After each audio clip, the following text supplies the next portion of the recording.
అందరికీ నమస్కారం. నేను శిరీష. సిరివెన్నెల హోమ్ వరల్డ్‌కి స్వాగతం. అందరూ ఎలా ఉన్నారు? బాగున్నారు అనుకుంటున్నాను. నేను కూడా చాలా బాగున్నాను.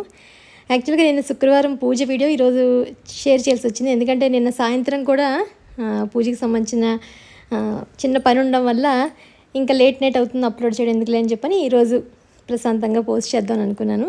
ఈ వీడియో కూడా చాలామందికి యూజ్ అవుతుందని అనుకుంటున్నాను. ఎందుకంటే గుడిలో ఉండే పవిత్రత, గుడిలో ఉండే పాజిటివిటీ మన ఇంట్లో కూడా ఎప్పుడూ ఉండడానికి మనం చేసుకునే చిన్న చిన్న టిప్స్ ఏంటన్నది ఈరోజు వీడియోలో షేర్ చేద్దాం అనుకుంటున్నాను.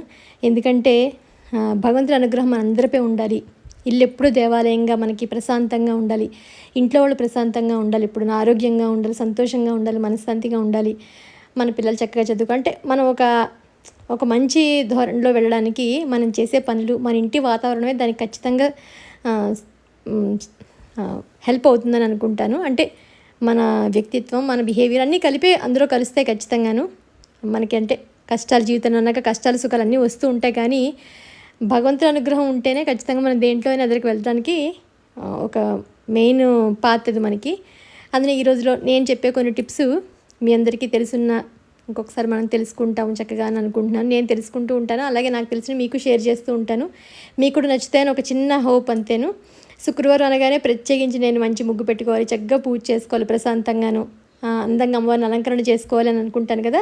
అందుకనే ముందు వచ్చి ముగ్గు అంటే శుక్రవారమే కాదు ఎప్పుడైనా కూడా, అంటే ప్రత్యేకించి రోజు అంత పెద్ద పెద్ద ముగ్గులు వేయలేం. కానీ శుక్రవారం మాత్రం అమ్మవారికి ఇష్టమైన రోజు, లక్ష్మీదేవిని భావిస్తాం కాబట్టి పద్మానికి సంబంధించిన ముగ్గు ఇంటి ముందు చక్కగా ముగ్గు ఉంటే ఇంట్లో ఖచ్చితంగా పాజిటివ్ ఎనర్జీ ముగ్గు ద్వారా వస్తుంది. నేను ఎన్నోసార్లు చెప్తాను, లక్ష్మీదేవి మన ఇంటికి ముగ్గు చూడడానికి వస్తుంది, చిన్న ముగ్గు పెట్టుకుని అందంగా పెట్టుకోవాలి గుమ్మం ముందు అని అంటూ ఉంటాను కదా. అలాగే ఇంటి ముందు ముగ్గు ఉంది అంటే ఇల్లు ఎప్పుడు సంతోషంగా బాగున్నట్టు అనుకుంటాం. ఇదివరకు ముగ్గు లేకపోతే కూడా ఏదో సంథింగ్ జరిగింది వాళ్ళ ఇంట్లోనూ, అందుకనే ముగ్గు లేదని అనుకునేవాళ్ళు. అందుకనే ముగ్గు లేని ఇల్లు మాత్రం ఉండకూడదు. మీరు కుదిరితే ముగ్గుతోటైనా పెట్టుకోవచ్చు, లేదా చాక్ పీస్తోటైనా పెట్టుకోవచ్చు. ముగ్గు తర్వాత ఇంటిని శుభ్రంగా అంటే నీట్గా ఉంచుకోవడం, ఏదో హంగులు ఆర్భాటాలతో ఇల్లుని మెయింటైన్ చేయడం కాదు. కానీ చిన్న ఇంట్లో ఉన్నా కూడా మన ఇంటిని అందంగా నీట్గా అమర్చుకోవడం, ఎక్కడ తీసిన వస్తువులు అక్కడ పెట్టుకోవడం, ఎప్పుడు పూజ గదిలో నిత్యం దీపారాధన అంటే దీపజ్యోతి వెలుగుతూ ఉండడం మన ఇంట్లోనూ. అలా ఉంటే కనుక ఇల్లు ఎప్పుడు ఏంటంటే పాజిటివ్ ఎనర్జీతో ఉంటుంది. లేకపోతే చిందరవందరగా ఉన్న ఇల్లు కానీ శుభ్రం లేని ఇళ్లలో ఖచ్చితంగా లక్ష్మీదేవి ఉండదు, జ్యేష్ఠాదేవి రావడానికి అవకాశం ఉంటుంది. అందుకనే మన వాళ్ళు ఎప్పుడు ఏంటంటే పిల్లలకి అదే నేర్పాలి. మనం తీసిన వస్తువు తీసిన చోటు పెట్టడం, ఎప్పుడు ఇల్లు క్లీన్గా ఉంచుకోవడము, అవన్నీ సాధారణంగా చేసుకునే మనం ముఖ్యమైన పనులు. ఆ తర్వాత ముగ్గు పెట్టుకున్న తర్వాత తులసమ్మని కూడా, అంటే మామూలుగా పూజ చేసేసుకున్న తర్వాత తులసమ్మ పూజ చేసుకుంటాం మనము. మామూలుగా ఇంటి ముందు మనం రాగి చెంబుతో నీళ్లు పెట్టుకోవడం కానీ, తులసి దగ్గర చక్కగా తులసికి కూడా బొట్లు పెట్టి చక్కగా అలంకరణ చేసుకోవడం కూడా మనకు ముఖ్యమైన పని. అందులోనూ తులసమ్మ కూడా, ఎందుకంటే ఇంటి ముందు ఇంట్లో తులసి చెట్టు లేని ఇల్లు ఉండకూడదు అంటారు కదా. అలాగే మన ఇంటికి చక్కగా తులసి అమ్మవారికి ప్రత్యేకమైన స్థానం ఉండాలి, అక్కడ ఒక ఏర్పాటు ఉండాలి. దాని తగ్గట్టుగా మనం అన్నీ రెడీ చేసుకొని పెట్టుకోవాలి. చిన్నతో పెద్ద అపార్ట్మెంట్ ఎక్కడైనా సరే తులసి లేని ఇల్లు ఉండకూడదు.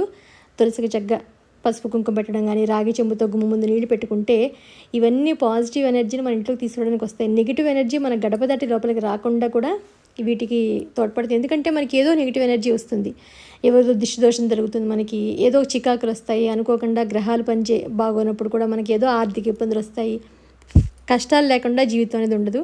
కానీ వాటిని మనం ఎంతవరకు చేయగలము అన్నది ఈ చిన్న చిన్న పనుల మీద, పరిహారాల మీద ఆధారపడి. అలాంటి రాగి చెంబు నీళ్లు పెడితే పోతాయా మన కష్టాలని కాదు, ఇవన్నీ కలిసి మనం చేసే ప్రతి పనిలోనూ చేయడం వల్ల కొంతవరకు మనం వాటిని తప్పిస్తాం అంతేను. అలాగే పూర్వకాలం గుమ్మానికి పసుపు రాయమనేవారు, ఎందుకంటే పసుపు దాటి నెగిటివ్ ఎనర్జీ రాదు అని చెప్పని. గడప గౌరీదేవిని కూడా అంతే మనం పవిత్రంగా పూజించాలి అని చెప్పి మన పెద్దవాళ్ళు చెప్పిందే. ఇప్పుడు కొత్తగా మనం చెప్పేది ఏం కాదు. అట్లీస్ట్ శుక్రవారం చక్కగా మనం గడపకు పసుపు రాసి బియ్యపిండితో బొట్టు ముగ్గులో పెట్టి ఒక గడప దేవికి పువ్వు పెట్టి నమస్కారం చేసుకుంటే మనకు అది ఎంతో శుభంగా పాజిటివ్గా అనిపిస్తుంది. తర్వాత వచ్చి మనం నిత్య పూజ ఎలాగో చేసుకుంటూ ఉంటాం, పూజ గదంతా క్లీన్ చేసుకుంటూ ఉంటాము. నెగిటివ్ ఎనర్జీ రాకుండా పూజ గది ఇప్పుడు ప్రశాంతంగా మనం పూజ చేసుకోవడానికి నీళ్ళల్లో కొంచెం పచ్చకర్పూరం, చిన్న పసుపు వేసి దేవుడి పైన గట్టు అంటే కిందకు ఒక క్లాత్, విడిగా పైకి ఒక క్లాత్ పెట్టుకోవాలి. ఎందుకంటే దేవుడి దగ్గర మనం తగిలేది కింద పెట్టకూడదు కాబట్టి దేవుడి దగ్గర మాత్రం విడిగా ఒక క్లాత్ పెట్టుకుని చక్కగా ఎప్పుడు దేవుడి గది శుభ్రంగా ఉండడం. తక్కువ పటాలు ఉన్నా అందరినీ చక్కగా పూజించుకోవడం. ఎక్కువ పటాలు నింపి మనం పూజలు చేయలేక ఇబ్బంది పడ్డం కన్నా మనకి ఏమేమి మన ఇంటి దేవుడు, మనం పూజించే దేవుడు, ముఖ్యమైన దేవుడిని మనం పెట్టుకుని చక్కగా రోజు వాటికి సంబంధించిన ఏదో దేవుడు పూజలు చేసుకుంటే చాలు. మనం సింపుల్గా ఎంత ఉంటే అంత. ఉద్యోగస్తులకైతే ఇంకా కష్టం కాబట్టి. ఆ తర్వాత మామూలుగా ఫ్లోర్ కూడా పూజ గది కూడా అంతే నీట్గా ఉంచుకొని రోజు తడిపట్టి పెట్టుకోవాలి. పూజ వస్తువులు రోజు కడుక్కోవాలి. మనము స్కిప్ చేయడం కానీ, మనం స్నానం స్కిప్ చేయం కదా, మనం తినడం స్కిప్ చేయం కదా, అలాగే భగవంతుడికి కూడా అని అనుకుని అవి మనం ప్రతిరోజు పాటించే పనులు. కుందులు కూడా ప్రతిరోజు శుభ్రంగా తోమినవి చెక్క పెట్టుకోవడం మంచిది. అందులోనూ శుభ్రంగా ఉన్నవి. ఇప్పుడు మనం శుభ్రమైన బట్టలు ఎలా కట్టుకుంటాము, మనం శుభ్రమైన భోజనం చేయాలనుకుంటాం కాబట్టి దేవుడికి కూడా మనం అంతే శుభ్రంగా, అంతకన్నా ఎక్కువగా అన్నట్టుగా కుందులవి కూడా చక్కగా నీట్గా తోముకొని వాటిని గంధం బొట్లు కుంకుమ బొట్లతో అలంకరణ చేసుకుని, మనం ఎంత అలంకరణ చేసుకోవడానికి ఇష్టపడతామో, ఎప్పుడు మనకి ఇది కొనుక్కోవాలి అది కొనుక్కోవాలి, మనం అందంగా రెడీ అవ్వాలి మనం ఎలా అనుకుంటామో, భగవంతులు కూడా మనం అంతే అందంగా రెడీ చేయాలి. వాళ్ళకి మంచి పువ్వులతోటి అలంకరణ చేయాలి, లేకపోతే ఇంకో ఏదో వస్తువులు ఏదైనా పెట్టుకుని చేయాలి, లేకపోతే వాళ్ళకి అందంగా బొట్లు పెట్టి అలంకరణ చేసుకోవాలి. అంటే మన మనసుకి ఏదో కొంచెం అనిపిస్తుంది కదా, అది కూడా ఒక రకంగా భగవంతుడి దగ్గర మనం గడపడమే టైము. అలా ఉన్న దాంట్లో అంటే కొంచెం కిలం పట్టినవి, పాత కుందులు అవి ఇవి ఏమన్నా ఉంటే మార్చుకుని చక్కగా పెట్టుకుని మంచిగా 2 కుందులు రోజువారికి చక్కగా నీట్గా ఇత్తడవో వెండివో మన శక్తి కొలది పెట్టుకుని చక్కగా దీపారాధన చేసుకుని శుక్రవారం ఆవు నెత్తో దీపారాధన చేసుకుంటే ఇంకా మంచిది. అమ్మవారికి చాలా ఇష్టం, లక్ష్మీప్రదం కూడాను. నేనైతే పంచదీపారాధన చేసుకుంటాను, ఎన్నో సంవత్సరాలు చెప్తూనే ఉన్నాను. వాటి కోసం అన్నీ ఏర్పాట్లు చేసుకోవడం. ఒక్క దీపం పెట్టుకున్న ఆవు నెత్తితో మాత్రం పెట్టుకుంటే మంచిది. రోజువారికి ఒక్క దీపం పెట్టుకుని విడివిడిగా ఒత్తులేసుకుని దీపారాధన గురించి బోర్డని వీడియోలు ఉన్నాయి. మనం ఎలా చేయాలనుకున్నాం 3 ఒత్తులు కలిపి, సాధ్యం త్రివతి సంయుక్తం అంటాం కదా, 3 ఒత్తులు కలిపి ఒక జ్యోతి పెట్టుకున్నా చాలు. మనకి నువ్వుల నూనె లేకపోతే ఆవు నెయ్యో మన ఇష్టం, మన శక్తి కొద్దిగా మనం చేసుకోవచ్చు. నేనేంటంటే శుక్రవారం కొంచెం మంచిగా కామాక్షి దీపం పెట్టుకుని పంచదీపాలు వెలిగేటట్టుగా చూసుకుంటాను. విడిగా దీపాలను పెట్టుకుంటాను, లేకపోతే 5 ఒత్తులు కలిపి ఒక జ్యోతిలో వెలిగేటట్టుగా, అలా నా మనసుని బట్టి నాకు అప్పుడు ఏం చేయాలని బట్టి అలా చేసుకుంటూ ఉంటాను. మీరు కూడా మీకు నచ్చినట్టుగా ఆవు నెయ్యితో మాత్రం చేసుకుంటే దీపారాధన చాలా మంచిది.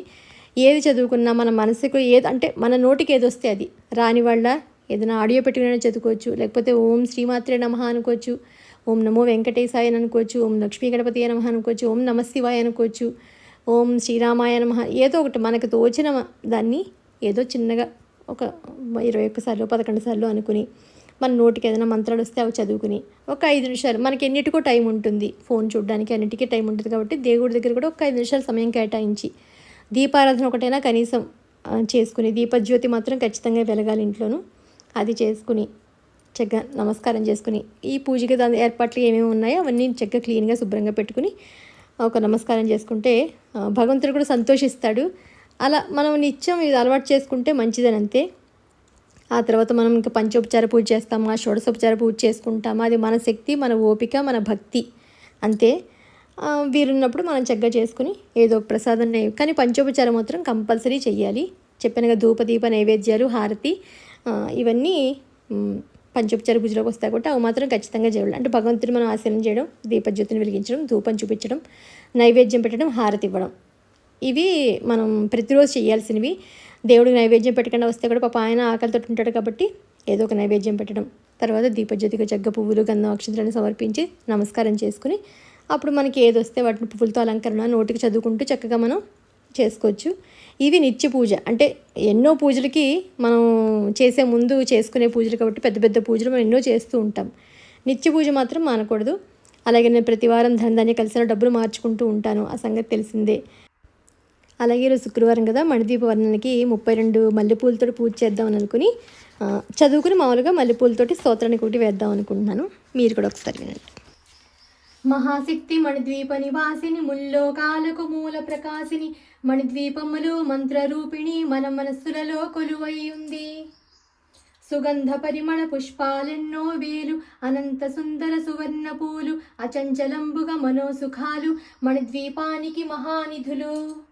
లక్షల లక్షల లావణ్యాలు అక్షర వాక్ సంపదలు లక్షల లక్ష్మీపతులు మణిద్వీపానికి మహానిధులు. పారిజాతవన సౌగంధాలు సురాధినాదుల తత్సంగాలు గంధర్వాదుల గానస్వరాలు మణిద్వీపానికి మహానిధులు. భువనేశ్వరి సంకల్పమే జనించే మణిద్వీపం దేవదేవుల నివాసము అది ఏ కైవల్యము.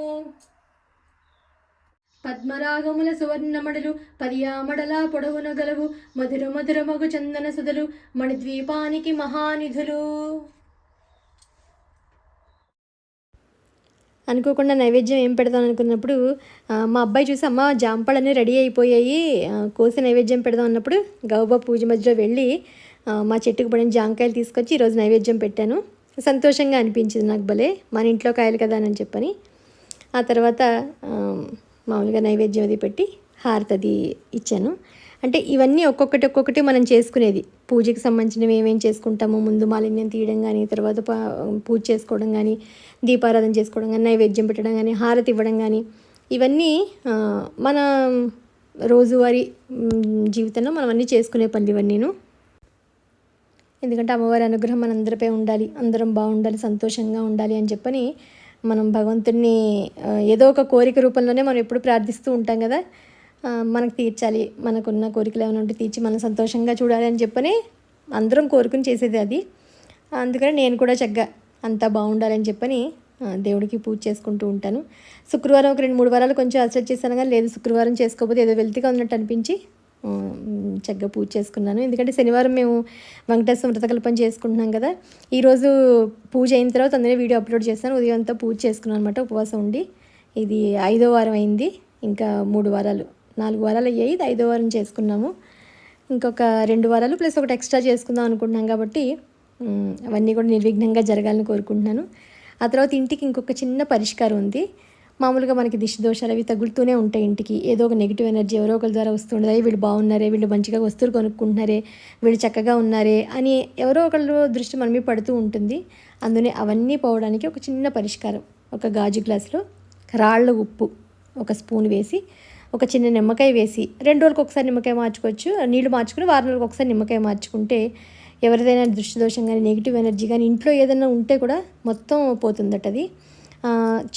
చాలామంది షాపుల్లో పెట్టుకుంటూ ఉంటారు, అబ్బా షాప్ బాగుంది, వీళ్ళు భలే ఉన్నారే, లేకపోతే వీడు ఏదో కొత్త వస్తువులు కొనుక్కుంటున్నారే, ఎవరైనా ఒక మంచిగా అనుకున్నా అది కొంచెం ఎలా కదన్నా మన దిష్టి దోషం తగులుతుంది. సో దానికి ఒక చిన్న పరిష్కారం అంతేను.